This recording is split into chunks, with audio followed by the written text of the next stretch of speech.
we get to talk some football this week too. We also get to talk some football. We talked about coaches. We talked about presidents. We have talked about there we go. ADs, and we've talked about, of all things, governors. But yes, we do. Oh man, like that. Oh man, I am so sorry that you guys have been dealing with that situation. And I was thinking about this because our guy, Tucker Harlan at Tennessee at the Voice of College Football, compared this very situation to the 2017 Tennessee coaching search. Not that this isn't, which I hope it's not, but the fact that there's finally a school president for the University of LSU, and the governor realized, okay, I've stuck my head in too deep in the deep end. So I'm getting out while I can. Now I'm just hoping to see a good athletic director for this university, because if there's not, then this is going to reek of 2017 Tennessee. Well, here's the thing, Jackson. And first, let me introduce y'all. Look, I'm sorry, Jackson, but for anybody watching or listening, I'm very fortunate to have Jackson Johnson of the Voice of College Football of Alabama on my show tonight, and we're going to talk some LSU versus Bama. So, just to formally introduce you to the show, first off. Refresh my memory a little bit. That 2017, was that the year that Tennessee decided on a coach and the backlash was so bad they had to go back? Yeah, Greg Schiano, and they got turned down by Dave Doreen and Jeff Brom. That's how bad it was. And then they were trying to get Mike Leach, right? But then Tennessee decides it's a good idea to fire John Curry, the athletic director at that time. Well, and Phil Former takes over. And guess what we see? Jeremy Pruitt take it over as the next Tennessee head coach. And oh my God, nowadays he's kind of like Kenny Powers of Eastbound and Down, with one of the kids telling him, "My dad said you ruined college football." He did set him back. And look, you brought up the AD situation at LSU. But the crazy thing is, even if you get a strong guy at AD, and I think honestly Osbury would do great, because there isn't anybody who's more familiar with LSU as far as the expectations, how they work, the relationships, the evaluation of talent, and just the inner workings in and out of LSU. He's been there for so long. But when you get somebody in place, how much say does he really have? Like, how much power does he have? We don't really know how much control anybody has right now. And it's a tough situation to walk into. And I hate to even talk about it too much, because you don't want to make a situation look worse than what it is, or especially less attractive than what it should be for a school that I follow. But that's the reality of it. You just don't know. There are a lot of question marks right now. Well, and I know you, me, and Travion talked about this Monday night, but I do kind of feel like where we all agree that LSU's going to feel a little bit re-energized on Saturday, because they're not having to deal with Brian Kelly anymore. I mean, you're playing for a guy that's going, "I'm going to fire you tomorrow," but then gets fired the next day. Well, yeah, I'm definitely expecting that interim bump from LSU on Saturday. Look, I hate to keep ragging on BK, but you look at him and his demeanor on the sidelines, and you put that in contrast with a guy like Frank Wilson, who's Louisiana born and bred, very well respected all over the state, has personal relationships with these players, as he was the lead recruiter on so many of them. This is a guy who is what we call the godfather of Louisiana high school football. So I think you're going to see some guys who really want to play hard for Frank Wilson. I think you're going to see a great effort from LSU. It might not be the cleanest. You might have some MAs. You might have some mistakes. But I think the team is really going to play hard for Frank Wilson on Saturday. I could see the Frank Wilson situation being eerily similar to Ed Orgeron, honestly, because players love playing for him. And, you had a top-notch recruiter with Orgeron. And it's like, oh, players like him? You all won't play for him? Okay. We'll make him your next head coach. I would not be surprised if that was a consideration of LSU. Not saying it will, but I'm saying it could happen, especially after Saturday between Alabama and LSU on Saturday. That's a great point. You do have some similarities there with him and Orgeron, but having so much history with the state and with the program. And you can't really rule anything out. The more Frank Wilson wins, the more pressure he kind of puts on the administration to consider him as a serious candidate. And you also, as I talked about before you came onto the show, you're also kind of shrinking that pool of guys who are willing to come here week after week. So until we can get some people off the field to be quiet for a little while, you're shrinking that pool of candidates. So you got to kind of consider Frank Wilson as a realistic option here. But you go to Alabama and win on the road, then it kind of makes everybody think twice about, are we, don't look too far, we don't want to overlook a diamond that we have here in the rough. Yep. And of course, for those tuning in to LSU Tigers Live 36, the last time LSU beat Alabama in Tuscaloosa was, as you know, in 2019, days before the founding of Disney Plus, where Joe Burrow and that LSU offense was just crushing Alabama in Tuscaloosa.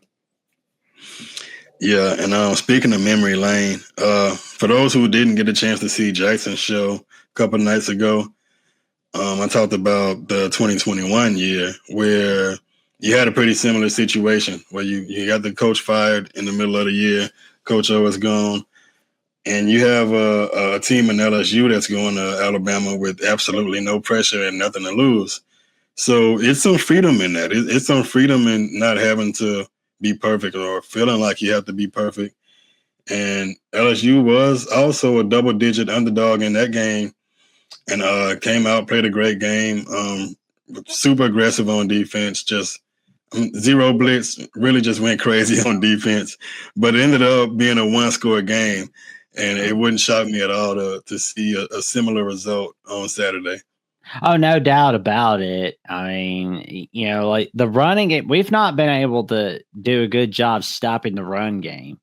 And further evidence of that, you look at the matchups against South Carolina 2 weeks ago, 3 weeks ago against Tennessee, where Derek Bishop was scoring that second touchdown on Alabama. I mean, I know I've been like obsessing over that play, but good grief, we have got to do better at stopping the run, because if we don't, LSU is going to want to end their season with a bang. I mean, they're not going to the playoffs, but they definitely want to spoil Alabama's playoff hopes or put a dent in it, so to speak, because if LSU does beat Bama, you're not going to see Bama's playoff hopes go off, but it's going to put a dent in their playoff hopes a little bit. Like, they'll still be in that little top 10, that 9 spot, but SEC title game spot, that does put a huge dent in going to the SEC title game for Alabama. And that will definitely motivate the LSU Tigers on Saturday. Well, yeah, man, it would add so much pressure if Alabama took a loss, because you still got a long way to go, and Alabama has some tough games ahead. So if it turns out like last year, can't afford to lose more than 2 games. Not saying that it will. I mean, who knows what's going to be the threshold this year, but you're losing that second game right now would add a lot of pressure to Alabama. And I'm glad you brought up the whole run defense deal, which is it's so strange to hear about Alabama kind of struggling against the run. But I think they're 14th in the SEC right now out of 16 teams against the run. And a lot of people have the misconception that LSU can't run the ball. It hasn't been that LSU can't run the ball. It's more so that LSU's offensive minds have refused to commit to running the ball. As I said on your show, you got a guy in freshman Harlem Berry who averaged close to 7 yards a carry against Texas A&M, and he only gets 9 carries, and you end up getting blown out. So why is that? But you will see, as Frank Wilson stated earlier this week, a renewed focus on running the ball. And I think it'll probably be a situation where even if they're not having success, let's say if you're around 3 yards a carry going into the half, I don't think they're going to abandon it. And that's really a non-negotiable for LSU going into this game. And I'm trying not to say too much because I had certain things I wanted to ask you in previewing the game, and I'm kind of giving away all my thoughts right now. But look, Alabama's been on a roll since that Week 1 fiasco against Florida State. And they look like a completely different team. Ty Simpson is looking like a first rounder at quarterback. So you're seeing a lot of explosive plays. What would you say at this point is Alabama's greatest strengths and their worst weaknesses?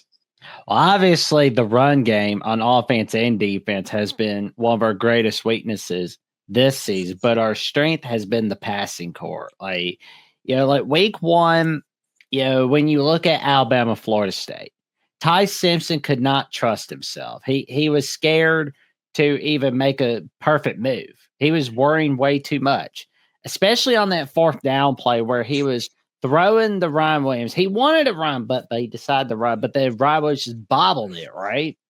Right.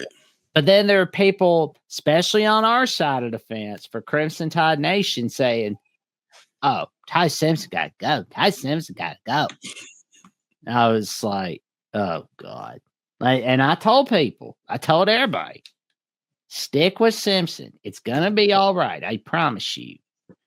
Week 2, we smashed Louisiana Monroe to pieces. It was basically like, just spanking a kid for acting bad at the grocery store.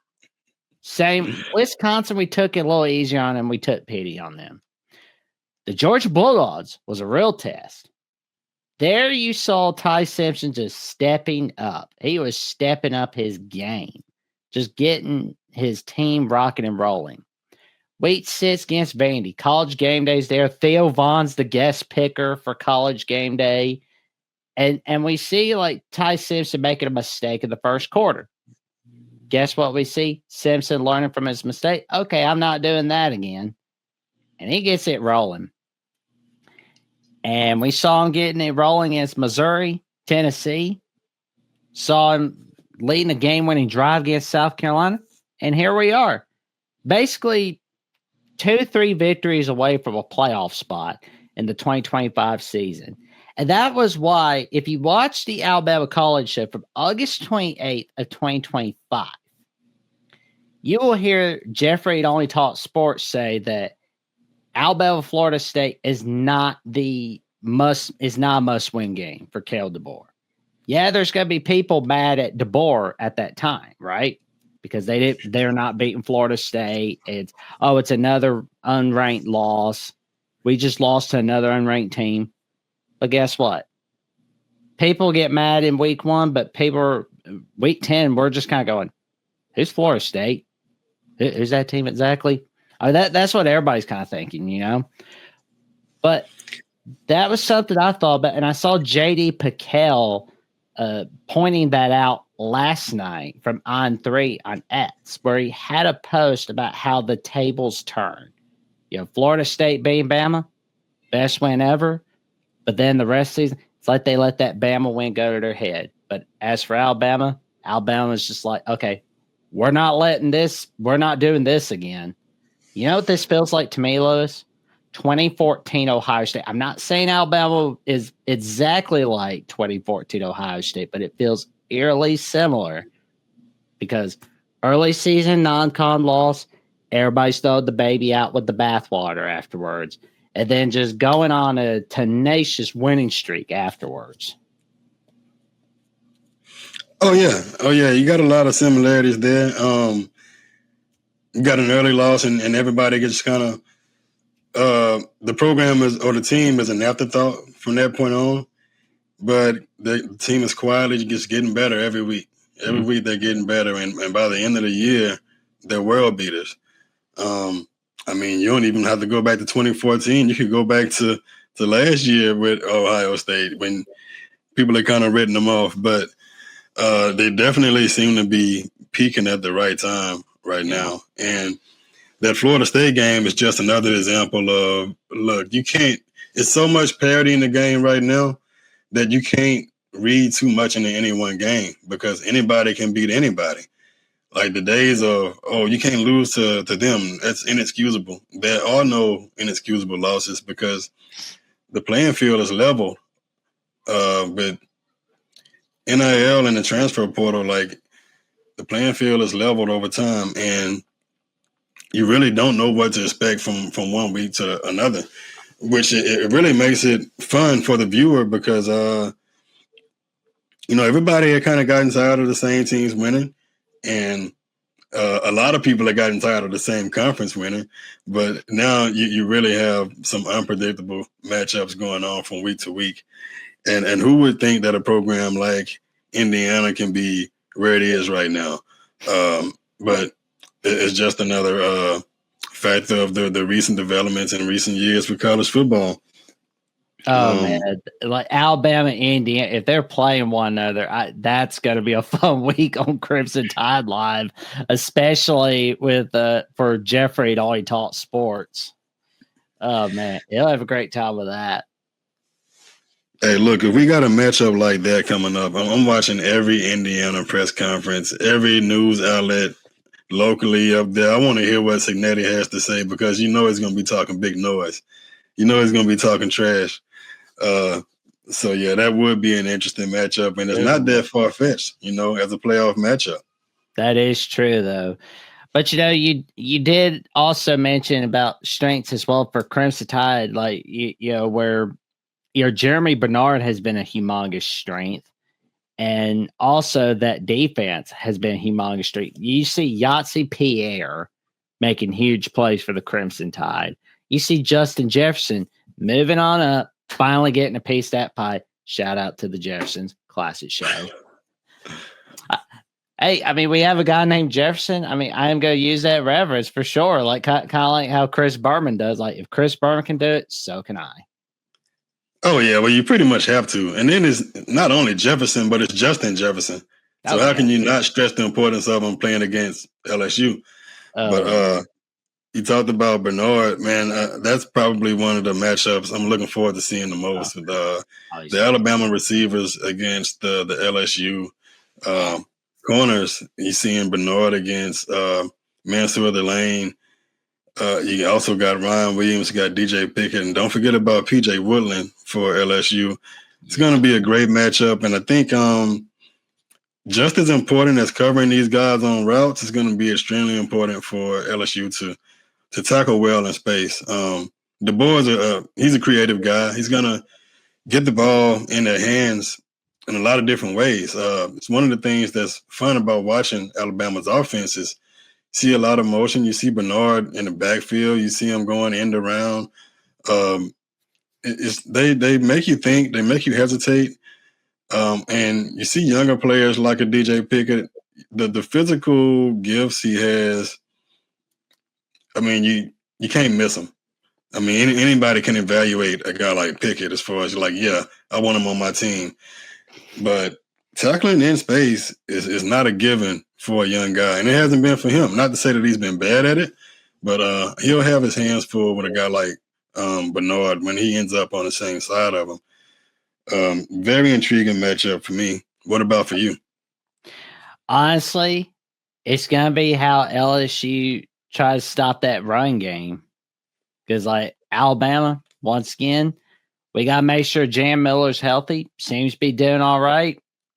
And if Jam Miller can have a good running game on Saturday night against that LSU defense, it's going to be a great night for Crimson Tide Nation. If Kevin Riley can get some carries, get some top-notch runs, we'll be good. If Daniel Hill can get some top-notch runs, we'll be good to go. If Ty Simpson can make a few good runs here and there, we're really going to be good to go in Tuscaloosa on Saturday night. And Sean McDonald will be throwing out his puberty voice.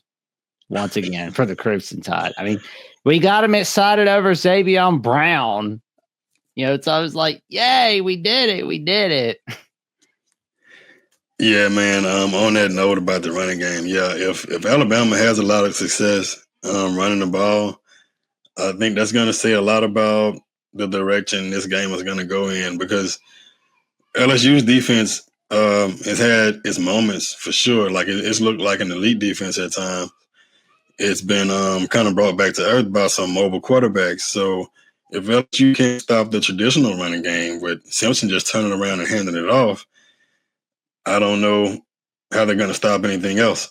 And once you get that running game going, now you got the defense off balance, and you really can open up with those playmakers that Alabama has. So that's going to be huge as far as LSU stopping that traditional run game.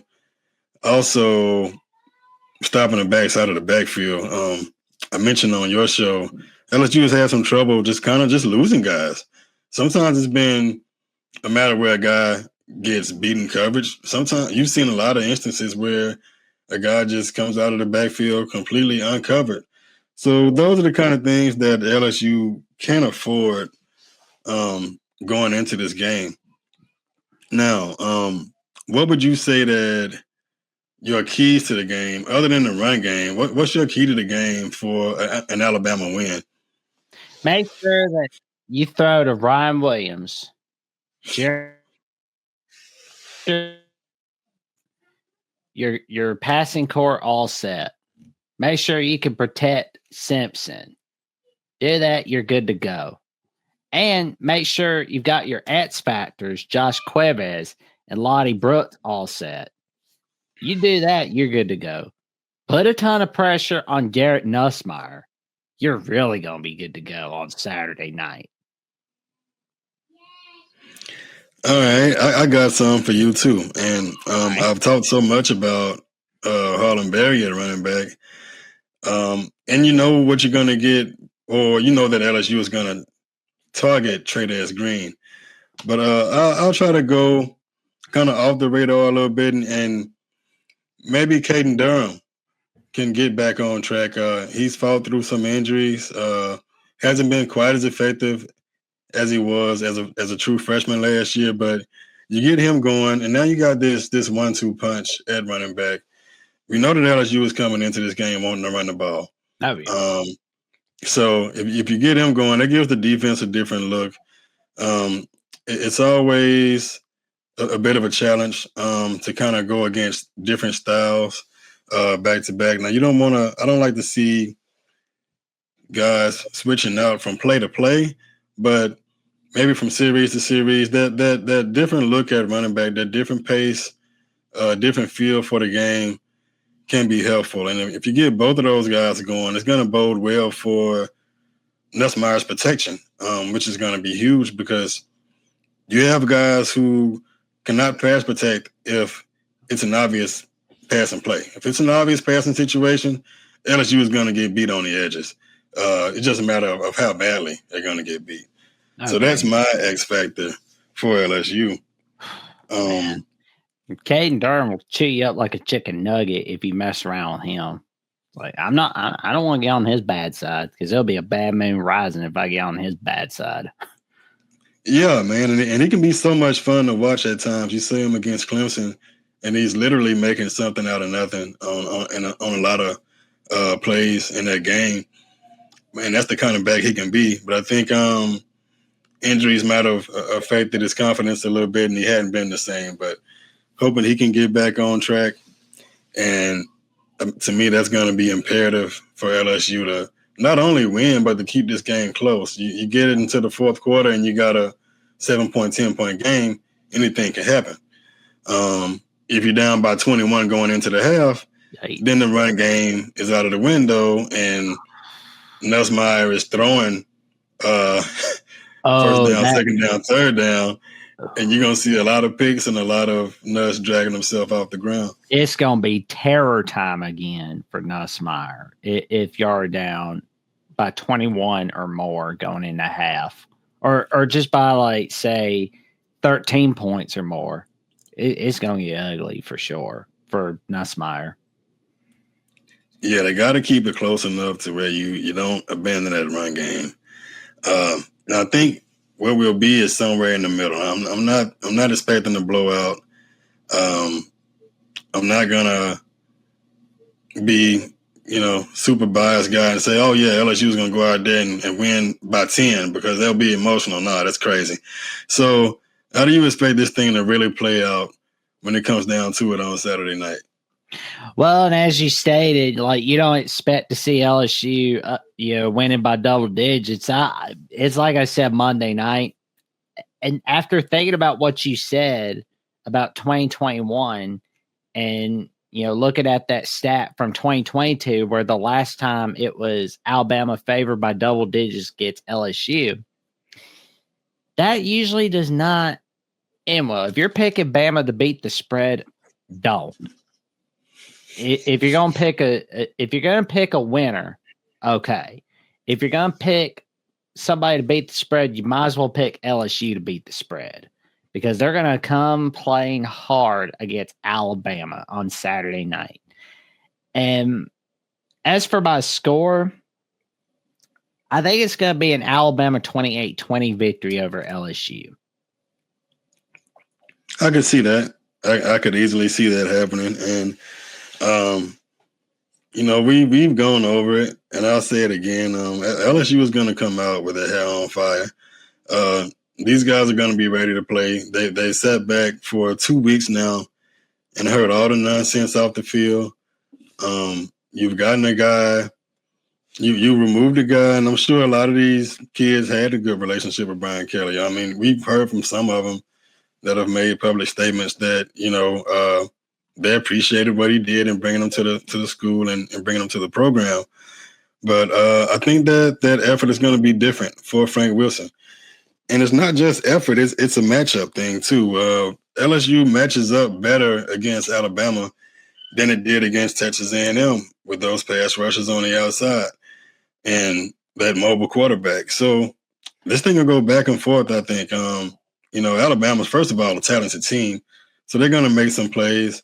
You got that home field crowd behind you, so things can get kind of tricky at times in Tuscaloosa.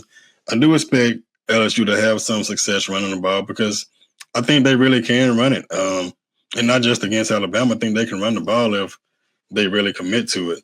So I'm looking at a back and forth game. I think that run game might result in putting your safeties up and maybe getting a big play over the top to a Barry Brown or a Chris Hilton. But at the end, by the end of the game, I think we'll see what we've seen over the course of the year, and that's LSU not being able to consistently protect its quarterback. I think Alabama gets to him. I think maybe Bernard can get loose for one, maybe even after the catch.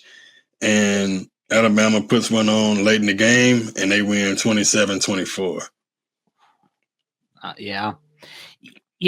I was thinking about this edition of Alabama LSU. You know what it feels similar to? What's that? 2008 Clemson, Georgia Tech. In Clemson's first game with Dabo Swinney as interim coach, where they kept it close against Georgia Tech on a Saturday at noon Eastern time, 11 a.m. Central time. But Georgia Tech won a title, but you could tell that Clemson team was played better than they were against Alabama, North Carolina State, and Wake Forest on Thursday night football under Coach Tommy Bowden. I could see LSU playing a whole lot better with Frank Wilson than they were with Brian Kelly against Texas A&M and Vandy and Ole Miss. That's what I feel like. I mean, that's what it feels like. I mean, like the comparisons are there.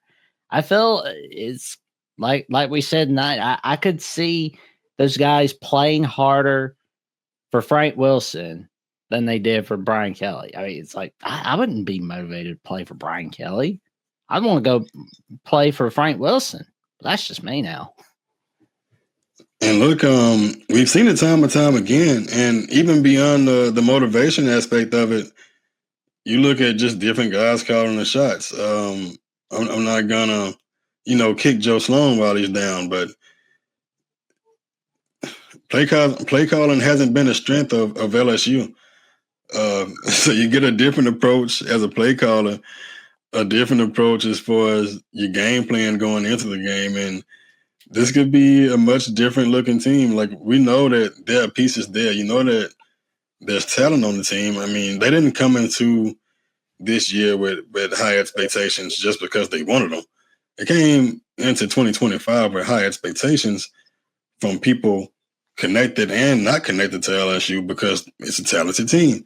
Oh, yeah. So, yeah, I could easily see what you said happening as far as the way Clemson finished with Dabo in his first interim year, and even things that are happening right now. You look at what UCLA is doing since they fired, was it Foster? Since they fired Foster. Deshaun Foster. Yeah, look, we see it over and over, man, and you definitely can't rule it out. And look, you got a 3-loss team. You got Bama. If LSU beats Bama, then who can they not beat that's left on the schedule? You got Arkansas, you got Oklahoma. Going to Oklahoma is it's no walk in the park, but anything's on the table at that point.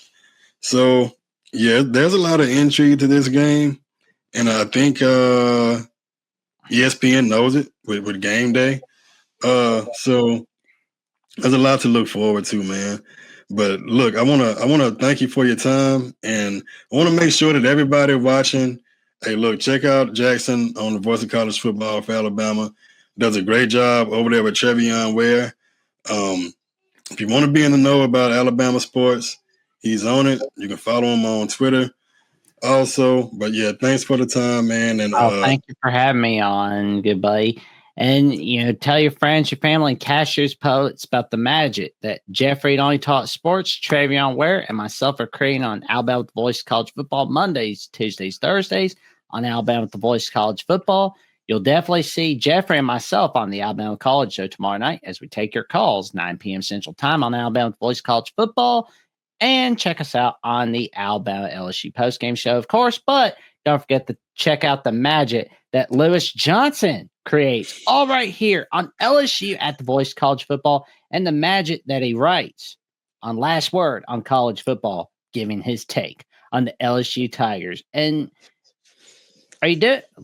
Let me see. What time is LSU Alabama postgame show on Saturday? Right after game? Is it 15 minutes? Yeah, usually it goes around 10 for a 6:30 start. By about 10 o'clock, the game is done. I've gotten a little post-game comments from the coach. So that'll be scheduled for 10 o'clock. And hey, thanks again for that promotion. I think you promote my work better than I do. So I appreciate it. I did my best, man. I mean, we take care of our own here at the Voice of College Football, man. That's how it works. There you go. I might have to call in. There you go. Check y'all out tomorrow. But yeah, man. You'll get to meet Jeffrey and Only Talk Sports, man. That's going to be awesome. Yeah, absolutely. Well, appreciate it. And thanks again. And we'll be looking forward to a great game on Saturday night. Oh, man. Here we go. All right.